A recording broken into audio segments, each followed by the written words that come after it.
Hey guys, John here. Wanted to talk today about starting seeds and what kind of medium is best to use. Generally people go to Home Depot or Lowe's and get their seed starting supplies there, but there's a better solution, and it's to make your own, and that's what we're doing here today. So one of the issues that I've had with these starting cells that I bought is I've used compost and a mix of other things to try and start seeds. Numerous problems with that. One is it leads to compaction.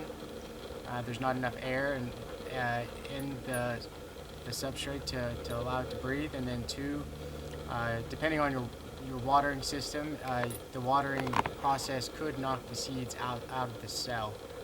And that's pretty problematic, because you want to keep these seedlings wet all the time, hence the Wonder Waterer, which does work wonders. So starting, you want peat moss, and here I used a 5-gallon bucket of peat moss and put it in here dry. And then I bought this, it's a 10-pound block of coconut coir, and they're not cheap, but it's definitely worth it. And you have to cut this off. I've been using my kukuri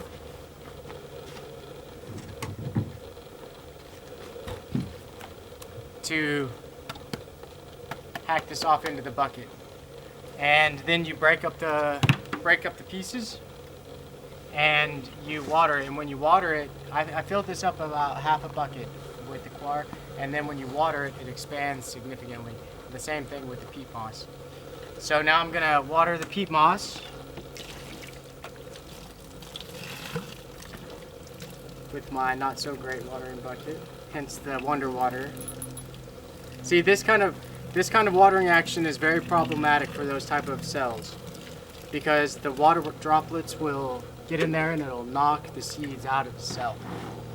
And you don't want that. Those are an investment, and you have to pay attention and learn how to keep it healthy, because you have to sit and you have to wait for those seeds to grow, so you want them to thrive.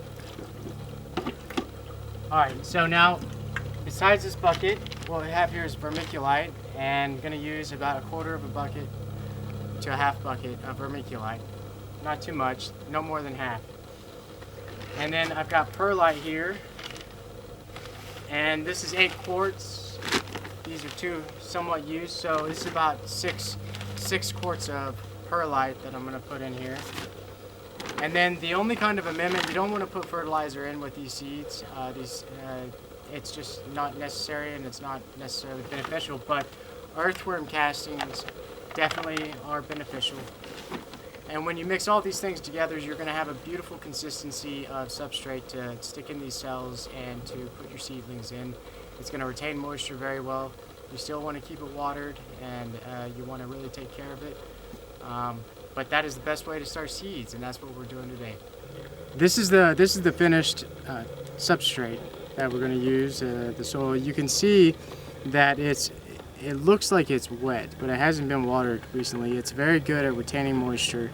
There's plenty of air pockets in there for your seedlings' roots to get established, and it's very healthy and somewhat sterile. So you don't want to introduce any kind of substances like fertilizer into this young soil, because you just want those roots to get established, and then you worry about all that stuff when they're a little bit more mature. So this is the way to go when seeding.